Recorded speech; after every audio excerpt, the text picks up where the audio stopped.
Olá, vamos falar de investimentos, então vamos trazer para vocês mais uma empresa para que possamos apresentar a sua história, a sua trajetória e principalmente a sua situação econômica e financeira. Você que investe em ações ou pretende investir em ações, então é importante na hora de escolher em qual empresa investir, saber um pouquinho o que é essa empresa, de onde ela vem, para onde ela vai, mas principalmente saber como que ela está econômica e financeiramente. Aqui no canal Silas Degraf, são os nossos inscritos que participam aqui, que nos mandam a sugestão das empresas para que possamos fazer análise, a quem eu agradeço imensamente. E no caso dessa empresa, a indicação veio do JP, grande JP. Valeu, muito obrigado pela participação, obrigado pela sugestão, JP.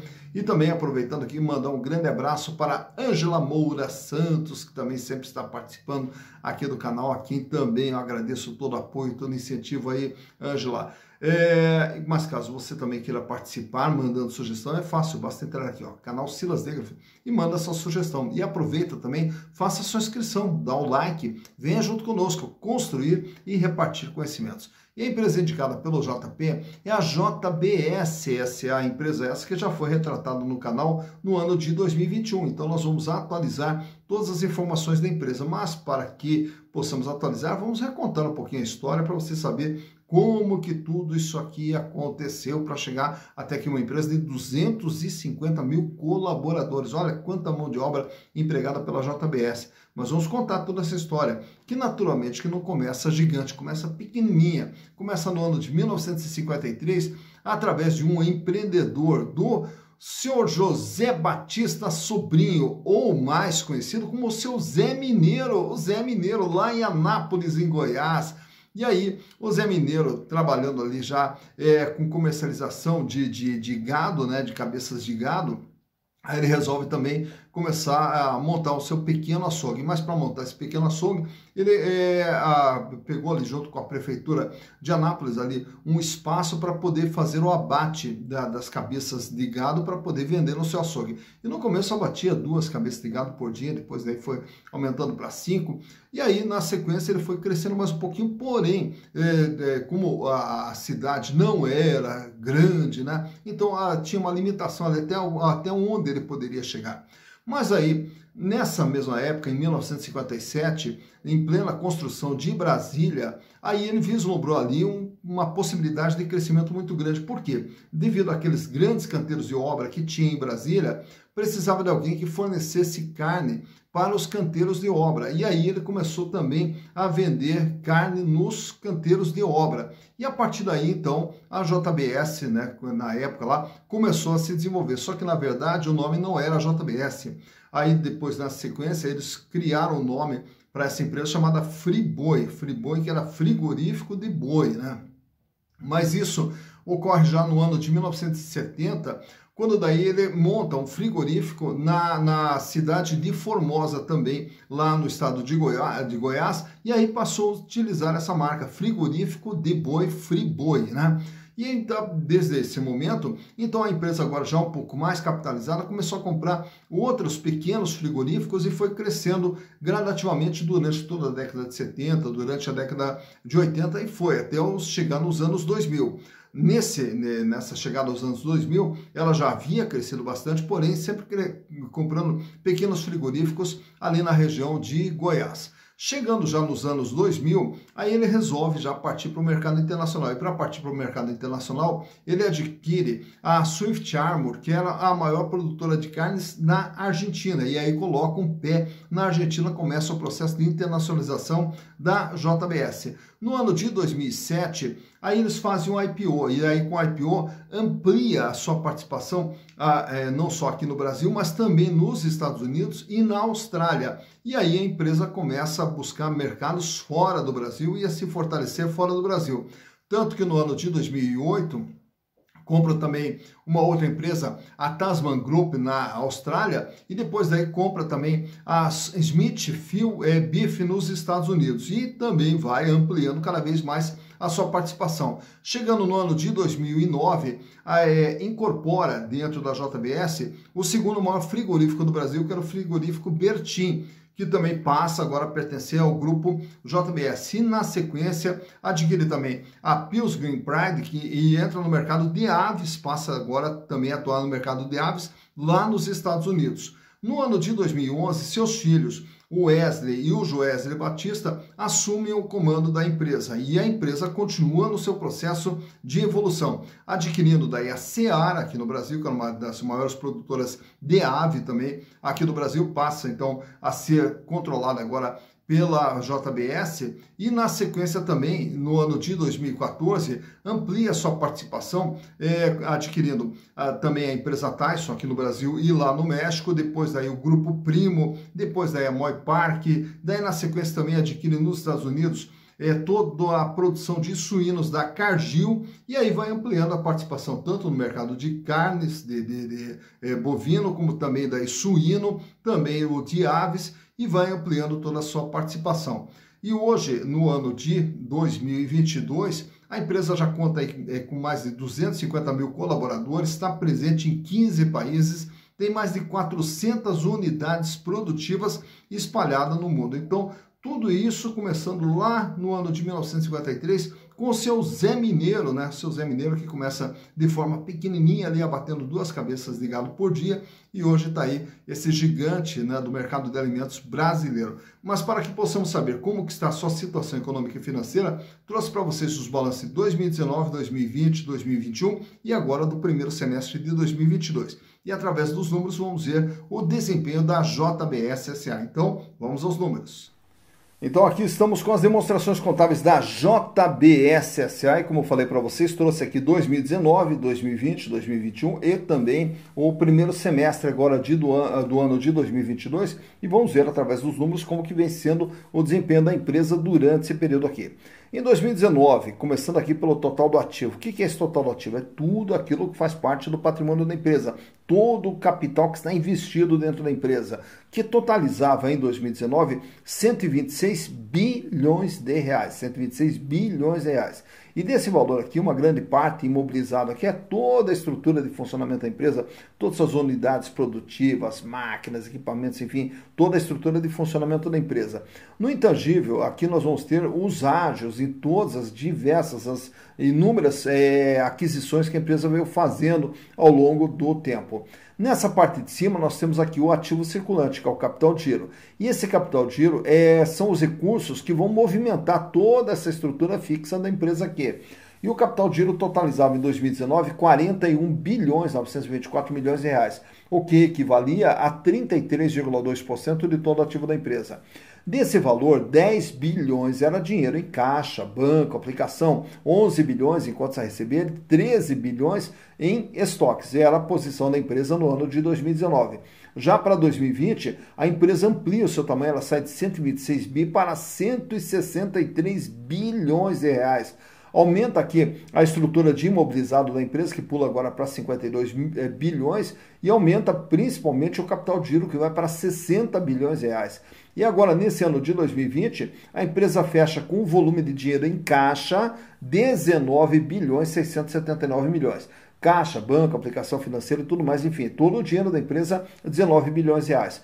14 bilhões em contas a receber, e aumenta o estoque aqui para 17 bilhões de reais.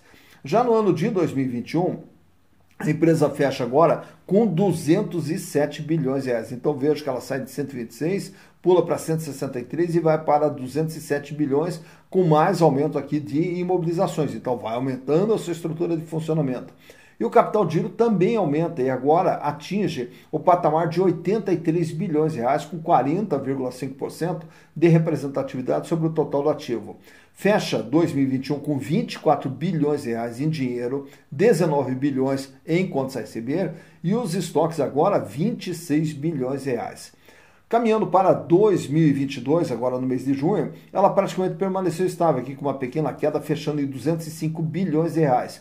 O capital de giro se manteve estável aqui com 84 bi, diminui o volume de dinheiro em caixa para 20, porém, um aumento aqui tanto no contas a receber, que foi para 20 bilhões 946, e também nos estoques que foram para 28 bilhões de reais. Então, uma empresa que ela vem crescendo gradativamente aqui, e principalmente no seu ativo circulante, no seu capital de giro.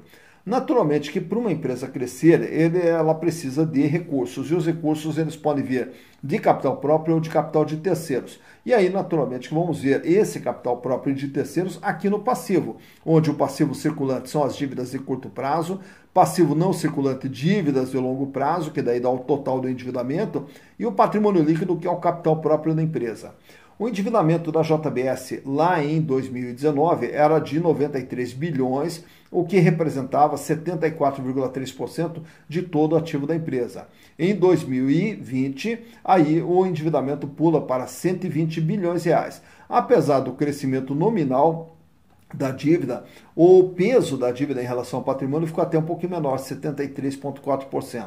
Já em 2021, a dívida aumenta para 159 bilhões e o peso da dívida fica um pouquinho maior, 76,9%. Ressaltando que grande parte, ou a maior parte da dívida, sempre no longo prazo. Fechando agora junho de 2022, a empresa tem uma dívida de 158 bilhões de reais. Então, uma dívida praticamente estável em relação ao ano de 2021. E desses 158 bi de dívida, 102 estão no longo prazo. Então, por aqui você vê o tamanho e o comportamento do endividamento da JBS. Olhando agora os resultados produzidos pela empresa durante esse período, no ano de 2019, faturamento é receita de vendas da JBS, 204 bilhões de reais. Em 2020, 270 bilhões. Em 2021, 350 bilhões. E agora, nos 6 primeiros meses do ano, 183 bilhões, projetando aí um faturamento em torno aí de 370 bilhões, pelo menos, né, para o ano de 2022. Então, o faturamento da empresa também numa crescente. Mais importante do que o faturamento é essa linha de baixo. E o lucro? O lucro em 2019 fechou em 6 bilhões 464 milhões de reais.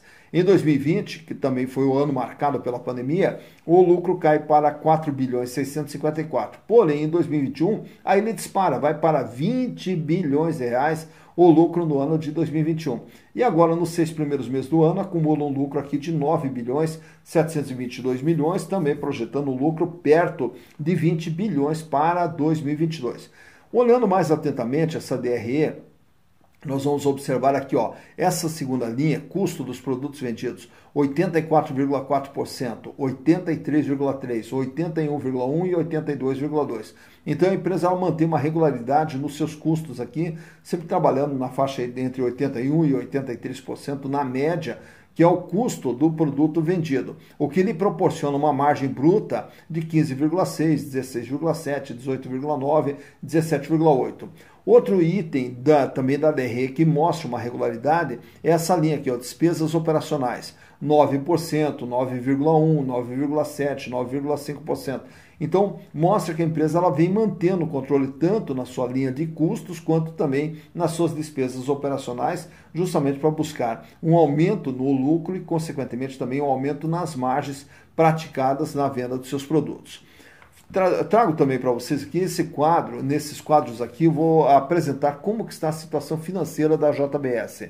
Começando pela liquidez geral, que mede a capacidade de pagamento nas dívidas de curto, médio e longo prazo. A empresa tem dinheiro, tem recursos para pagar todas as suas dívidas no curto, médio e longo prazo. Aí nós vamos ver ali o 0,56, que é o indicador lá de 2019. Para cada R$1 de dívida, que vai vencer no curto, médio e longo prazo, a empresa dispõe de apenas 56 centavos. Aumenta para 62, diminui ali um pouquinho para 61 e volta para 62 centavos. Então, se ela tivesse que pagar todas as suas dívidas hoje, para cada R$1 de dívida, ela só teria 62 centavos. Então, no longo prazo, a empresa vai ter que correr atrás de recursos para fazer frente ao seu endividamento. Já na liquidez corrente, ele mede só o dia a dia da empresa, se no dia a dia a empresa vem passando por problemas financeiros ou não. E aí o indicador ele vem com 1,47 lá em 2019, 1,48 em 2020, 1,40 em 2021 e volta para 1,48 agora em 2022. Para cada R$1 de dívida que vence no curto prazo, no dia a dia, a empresa dispõe de R$1,48. Então, problema financeiro, a empresa não tem no curto prazo. Já no longo prazo, a empresa terá que correr atrás de recursos para fazer frente a esse endividamento.